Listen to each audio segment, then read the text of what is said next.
You are looking at Julian's pronunciation guide, where we look at how to pronounce better some of the most mispronounced words in the world, like this other curious word. But how do you say what you're looking for today?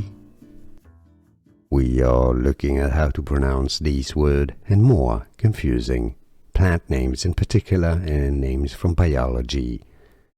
In English it's said as rosacea, ro-zay-sha. Stress on the second zay syllable, rosacea.